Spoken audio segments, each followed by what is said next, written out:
Vamos a arrancar con la unidad 4.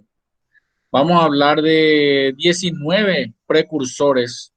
Realmente hay más, pero hablamos de 19 autores o precursores que marcaron la historia de la administración. Cada uno de ellos desde su ámbito de trabajo. No todos son administradores, pero todas estas personas contribuyeron al pensamiento administrativo. Y luego hablamos de las escuelas o enfoques de administración. Cuando estoy hablando de escuelas, estoy hablando de que se agrupan personas con el mismo pensamiento. Y a eso lo llamamos escuelas del pensamiento. Por ejemplo, en la Facultad de Ciencias Económicas, de donde yo soy egresado, que están dentro del campus universitario, allá cerca de la ruta Mariscal Estigarribia, en la entrada mismo, la Facultad de Ciencias Económicas tiene 3 carreras, pero las carreras están agrupadas por escuelas. O sea, tengo la escuela de administración, la escuela de contabilidad y la escuela de economía. Digamos, como agrupándolos por, eh, por grados de la ciencia o por grupos de la ciencia. Aquí también a los administradores se los agrupó por escuelas, pero agrupados por la forma de pensar, por escuelas del pensamiento. Por eso hablamos también un enfoque de la administración. Y allí tenemos el enfoque de sistemas, la escuela matemática, el enfoque de contingencias, el modelo de las 7S de McKinsey, una consultora americana, y cerramos con lo que tiene que ver con calidad total. Eso es lo que refiere a esta unidad. Vamos a ver hasta dónde podemos avanzar. Vamos hasta las 6:30, rápido, conciso. Vamos a hablar de diferentes autores y vamos a probablemente la siguiente clase a terminar con los autores. Tenemos 19. Vamos a ver si podemos llegar a por lo menos la mitad, 9. Y le tenemos a Nicolás Maquiavelo. Maquiavelo, un francés, hablamos, fue funcionario público, trabajó en la República de Florencia, en el gobierno de Diezi, perdón. Eh, a los 25 años ya se le nombró secretario de gobierno, imagínense. Fue diplomático, trabajó mucho en el gobierno. Aquí hablamos un poco de su historia, por dónde fue pasando, ¿verdad? Y principalmente habla la historia de que organizó las defensas militares de la República de Florencia. En 1512, los Medici tomaron al poder Florencia y allí él fue privado de libertad, ¿verdad? Fue privado de su cargo y encarcelado. Lo catalogaron por conspiración, ¿verdad? Luego fue puesto en libertad y se retiró a unas propiedades que tenía cercanas a Florencia. Y desde su exilio, por decirlo así, escribió varias obras importantes. Entre sus obras, sus escritos, se basa el estado ideal del gobierno y cómo se debía mantener el gobierno. Hay varias obras, ¿verdad?, muy importantes que les quiero mostrar, ¿verdad? Aquí tenemos, por ejemplo, su obra más importante, El Príncipe, que le acarreó una fama cínico, dice, amoral. En ella describe el método por el cual un gobernante puede adquirir y mantener el poder político.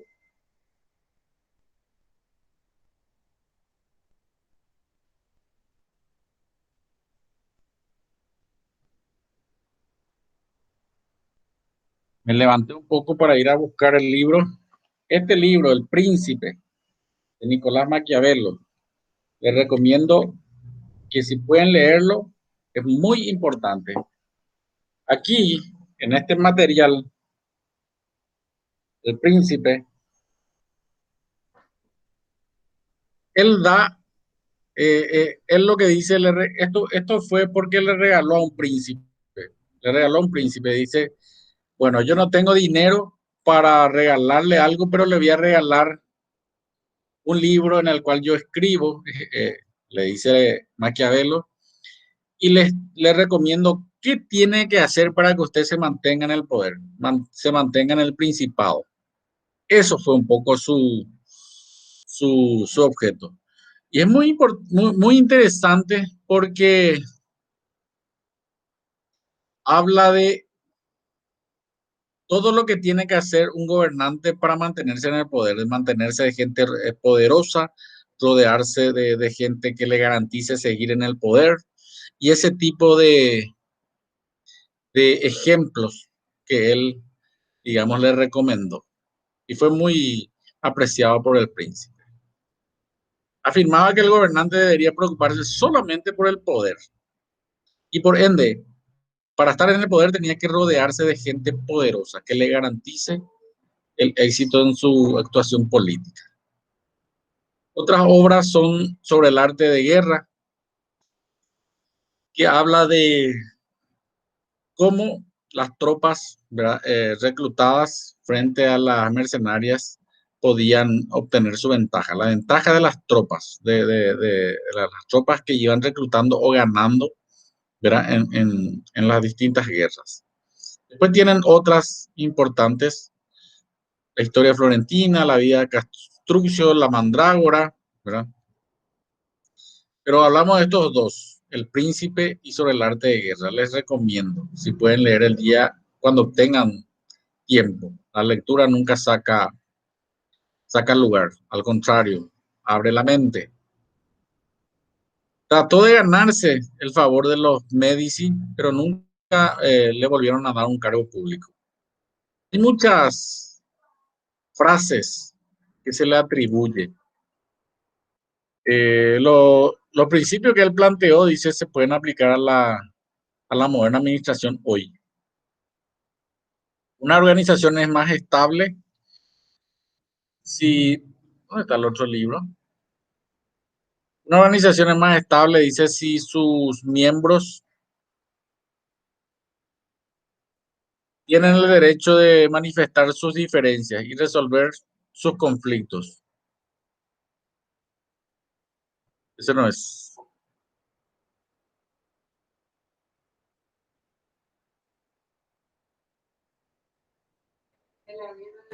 Mm. Sun Tzu. Sun Tzu. No, ahí está, acá veo.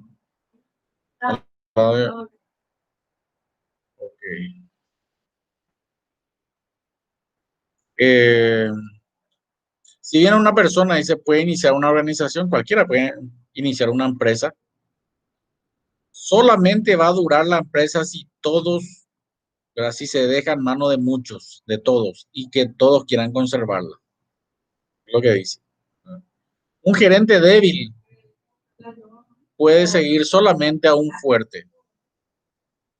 Un gerente débil, un gerente que está comenzando puede seguir a un gerente fuerte, pero no a otro débil. O sea, uno que está empezando no le puede seguir a otro que está empezando, ¿verdad? Y conservar su autoridad.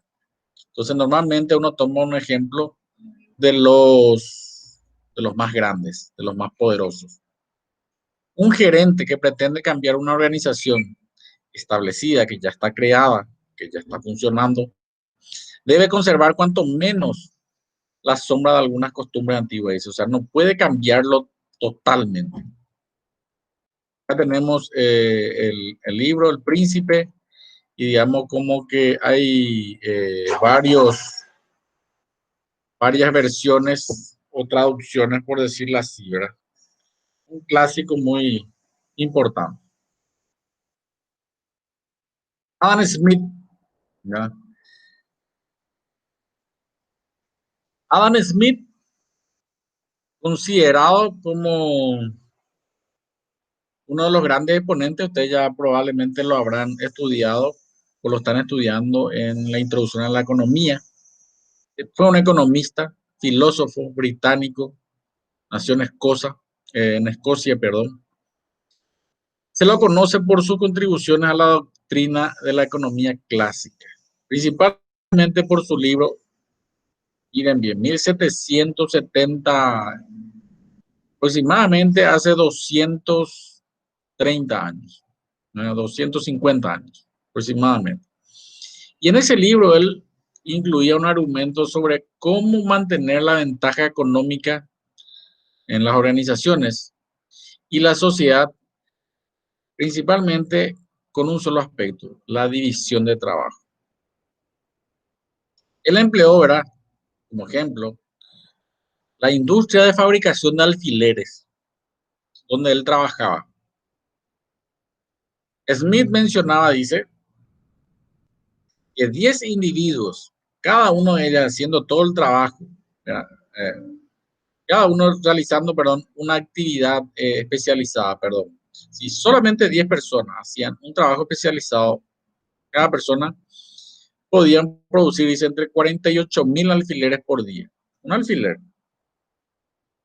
Sin embargo, si cada uno trabajara en forma separada e independiente, con poco de suerte, dice, estos trabajadores podrían fabricar 200 incluso 100 alfileres por día. O sea, si cada uno tenía que hacer todo, si cada uno tenía que jalar el alambre, estirar, cortar, martillar la cabeza, etc. Eso se traduce hoy en otro tipo de industrias. Por ejemplo, la industria manufacturera de costura. Imagínense, tenemos las costureras de barrio, las costureras del barrio. Normalmente nuestras madres, padres, podrían hacernos a veces una prenda de vestir, una camisa. La camisa te podría hacer en un día o en 2 días, o un traje. Ahora, si cada uno se especializa en una parte, uno lo hace, digamos, en una tienda mucho más grande, en una fábrica, como Martel, ¿verdad? Anteriormente existía La Riojana, se cerró. Fabrican y esta camisa, que es una remera, tiene su parte, el cuello, los ojales, ¿verdad? El botones, eh, tenemos el bolsillo, el cierre, todo. Está el que empaqueta, el que plancha. Si cada uno lo va a hacer, probablemente haga 1, 2, 3 camisas por día. Dividiendo el trabajo y que cada uno haga su parte, eso se multiplica, miles. Esa es la división de trabajo. Él lo escribió ya hace 250 años.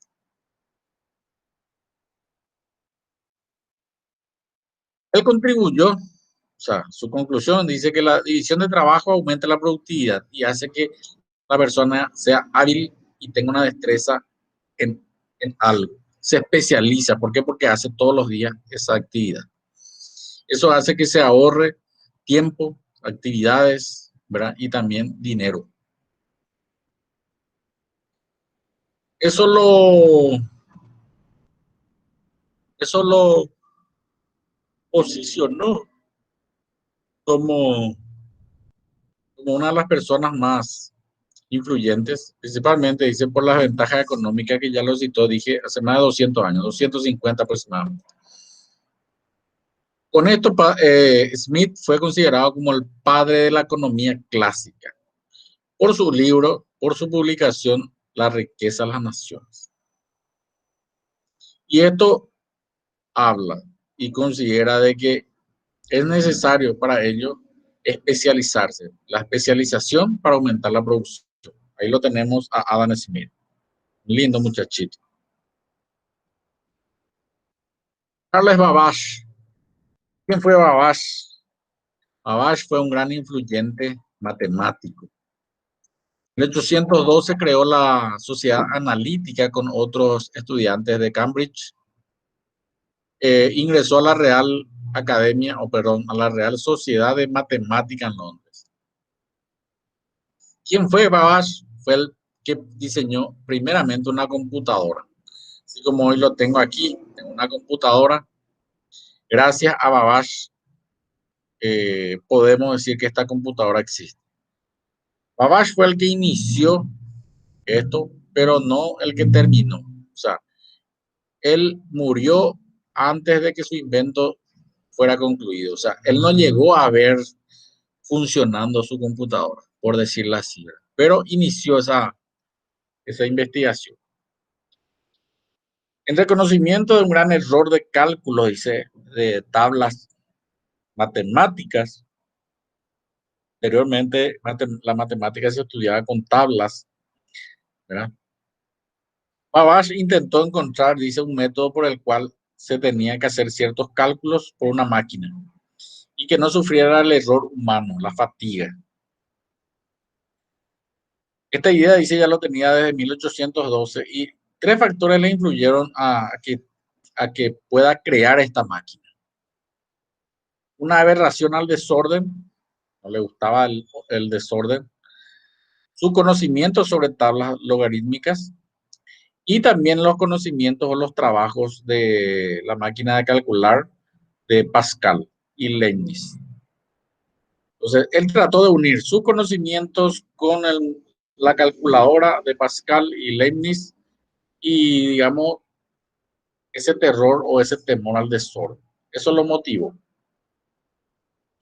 En 1822 fue dirigida una carta a miembro del Senado, al Sir Davy, en la aplicación de la máquina al cálculo, ¿verdad? E impresión de las tablas matemáticas. Discutió sus principios sobre esa máquina de calcular.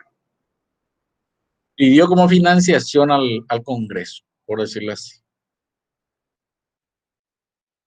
Allí presentó su modelo que lo llamó, su primer modelo de computador lo llamó la máquina diferencial. Esto lo presentó en la Sociedad Astronómica de Royal. ¿Qué quiso hacer con esta máquina? Tabular polinomios usando métodos numéricos llamados el método de las diferencias. ¿Por qué tenemos que saber todo? Porque hoy sin una computadora no puedo trabajar. Yo tengo que hacer mi informe, tengo que hacer ciertos cálculos, tengo que generar o utilizar ciertos programas para llegar a resolver ciertos cálculos. Por ejemplo, imagínense con esta pandemia. Hoy se está estudiando y existen varios modelos matemáticos que pueden predecir, digamos, cuál sería la situación de contagios, de fallecidos, todo con un modelo matemático que no funcionaría si no existe la computadora. Por eso es importante.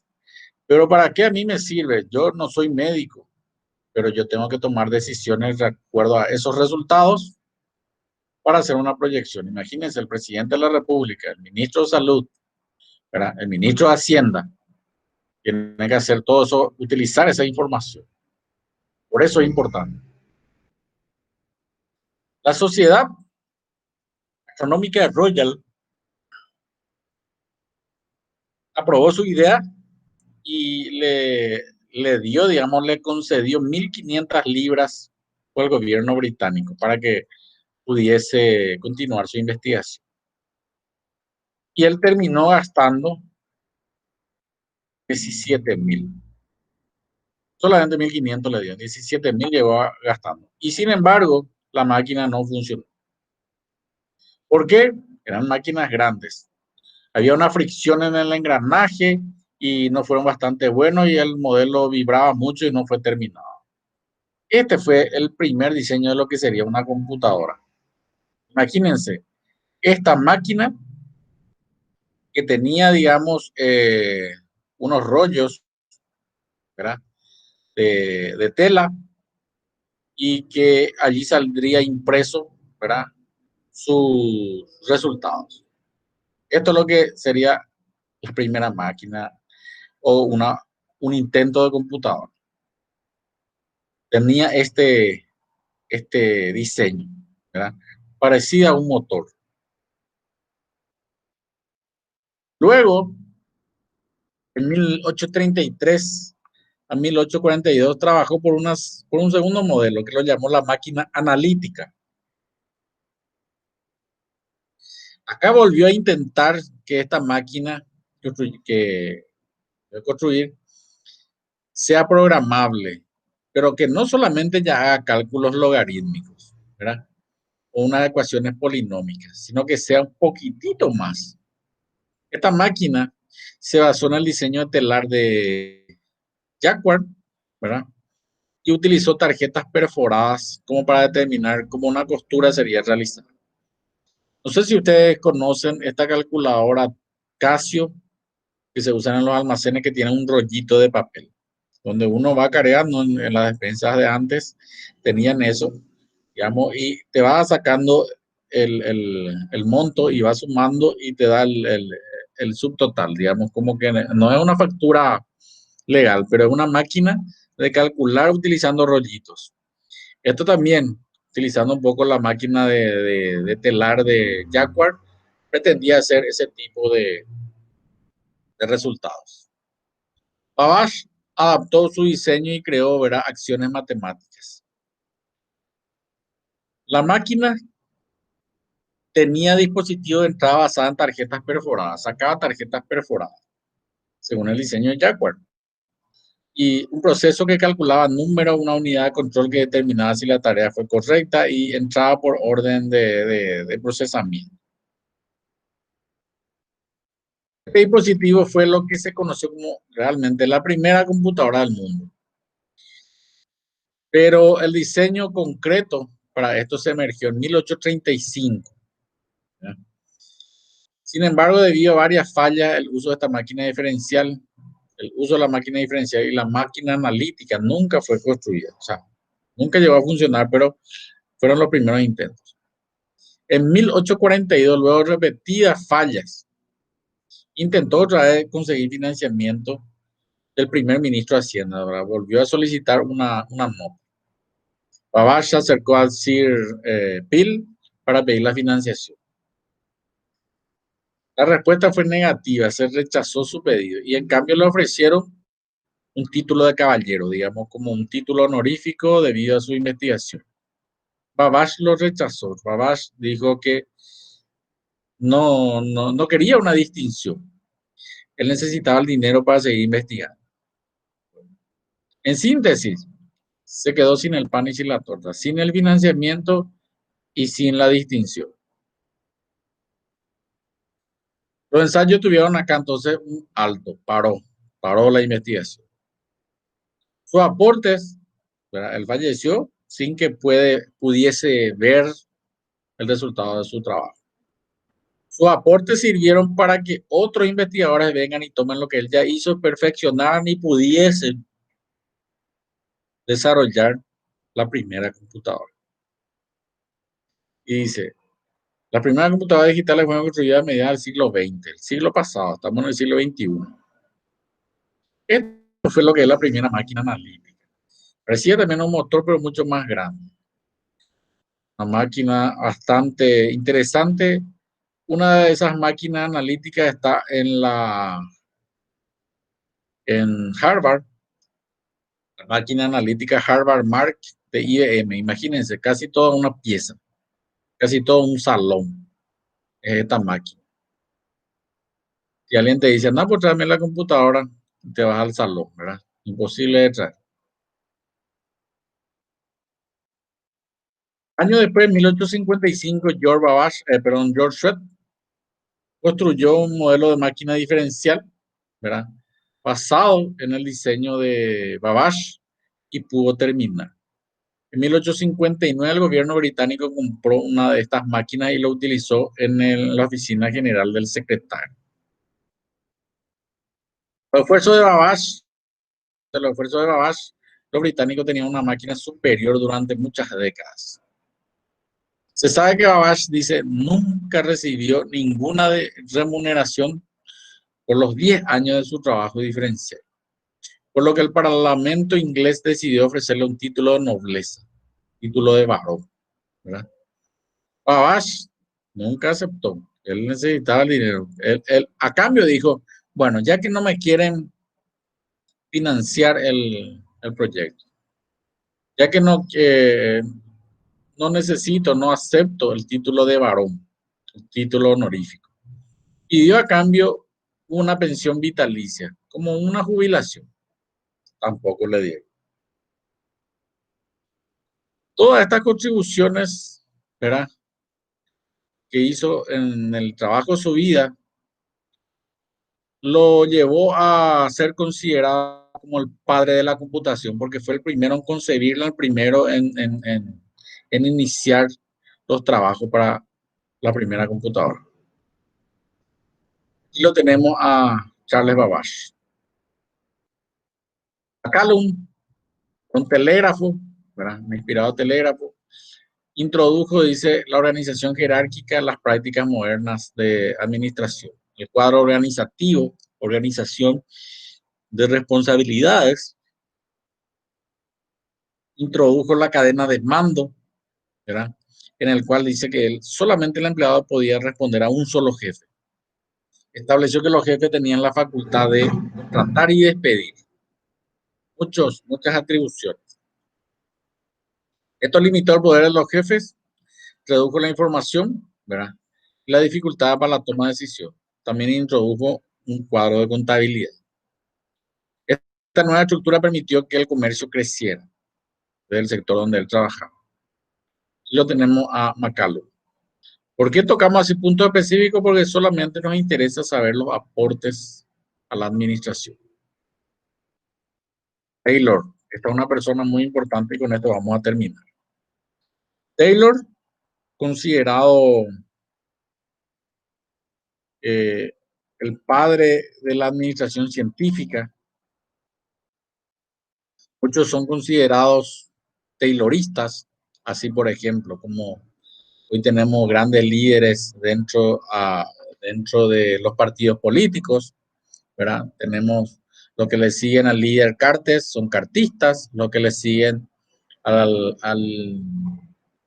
Mario Abdo son abdistas, lo que le siguen a Taylor son tayloristas. Digamos, lo que siguen su pensamiento, la corriente de cómo pensar y cómo actuar. Yo me considero un taylorista, digamos, porque me identifico con él. Me identifico por lo que hace, por lo que hizo, ¿verdad? Por cómo transcurrió su vida. Entonces, uno tiene que identificarse con ciertas personas como para poder decir, bueno, yo sigo este camino. Taylor. Taylor fue una persona que renunció a la universidad y comenzó a trabajar. O sea, renunció a la universidad para trabajar. Trabajó como aprendiz, modelador y maquinista en una empresa. Con esta última categoría, maquinista, ingresó en 1878 en una compañía que se llama Bill Bales Steel Company de la Filadelfia. Y ahí fue escalando desde maquinista hasta ocupar el cargo máximo, ¿verdad? De jefe de fábrica. Después de obtener, dice, un título de grado de ingeniería. Se recibió después de ingeniería, estudiando de noche. Tomó clases nocturnas. Hay muchas personas que trabajan y estudian. Entonces, él llevaba la universidad a la noche y así se recibió. Y la gran mayoría lo hace así, ¿verdad? Dentro de su vida inventó, dice, una herramienta para cortar el acero. Eso no fue su principal aporte. Su principal aporte, él se dedicó a ser consultor, ingeniero consultor. Dice, probablemente ninguna persona haya tenido mayor repercusión sobre el desarrollo inicial de la administración. ¿Por qué? Porque él tiene mucha experiencia vivencial. Su experiencia como aprendiz, obrero, capataz, ¿verdad? Maestro, mecánico, luego ingeniero en jefe. O sea, pasó por todas las categorías para llegar a ser el jefe. Yo también cuando entré a la universidad comencé como auxiliar administrativo, haciendo fotocopias, repartiendo documentos. Hoy ocupo un cargo directivo, pero todavía no estoy donde quiero llegar. Yo creo que puedo llegar todavía más alto, pero pasé por todos los niveles hasta llegar hoy al cargo de director de un centro. Esa experiencia de pasar por todos los niveles me hace ver de todo lo que los empleados sufren o todas las necesidades que pasan dentro de la empresa. Yo puedo terminar mi carrera universitaria y directamente entro como jefe o director de un área. Pero ¿qué pasa? Tengo la experiencia teórica. O sea, pero no tengo la experiencia práctica, no sé cómo, qué se hace por el camino. A eso hablamos. Eso le ayudó a él a mejorar su calidad y escribió Principio de la Administración Científica, ¿verdad? En 1911, hace un poco más de 100 años. Ahí expresó, digamos, imagínense, una de las mejores posiciones de su filosofía trató él valoraba mucho a las personas, sus necesidades, y trató de defender su idea, su filosofía ante el comité de la Cámara de Representantes de los Estados Unidos. Vendría a ser como el comité, uno de los comités del Senado. Él se fue a decir que sus ideas iban a revolucionar a las industrias. Se fue a defender ante unos congresistas hostiles, duros, ¿verdad?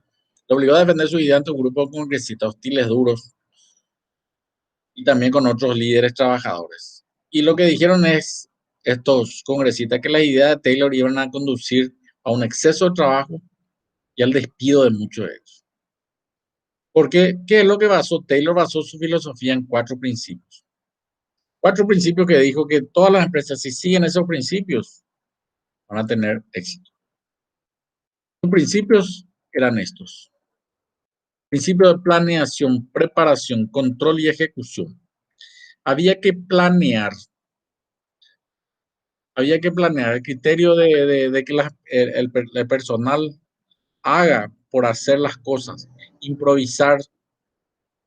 Eso trató de cambiar mediante un procedimiento científico. Cambiar la improvisación por la ciencia mediante la planeación. Hoy tenemos planes, planeación estratégica. Yo tengo plan de negocios. ¿Verdad? Hoy la planificación es importante, porque si no planeas a dónde querés llegar, cualquier camino es igual, te da igual. Una vez que planeas, hay que preparar. ¿Qué hay que preparar? Hay que preparar a las personas, hay que preparar a las cosas, a los materiales. Hay que preparar el terreno donde se va a ejecutar. Entonces, hay que saber sus aptitudes, sus capacidades, ubicarlos, juntarlos, agruparlos. Eso es muy importante. Ese es el principio de preparación. Cuando lo preparamos, tengo que controlar que el trabajo sea realizado tal cual como se planificó en el paso 1, para certificar que se ejecute de acuerdo a lo planificado. La gerencia tenía que cooperar con los trabajadores para ejecutar de la mejor manera. Y el cuarto proceso, ejecutar. Distribuir las tareas y llevarlo adelante según lo planificado, según toda la preparación. Eso es lo que decía Taylor. También introdujo algunos mecanismos administrativos, ¿verdad?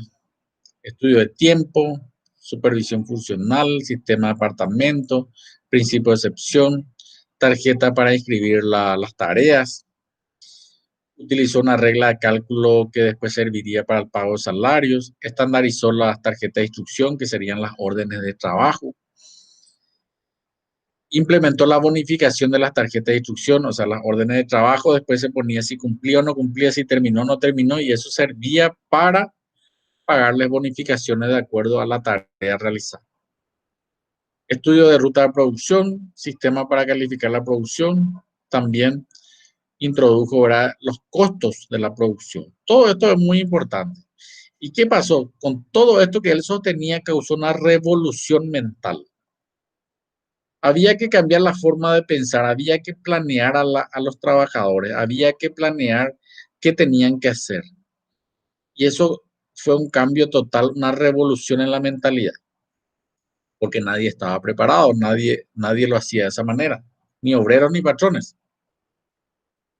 En lugar de pelearse por las utilidades, en lugar de pelearse quién gana más, las dos partes deberían poner empeño para elevar la producción, porque a ambos le vendría bien, ¿verdad?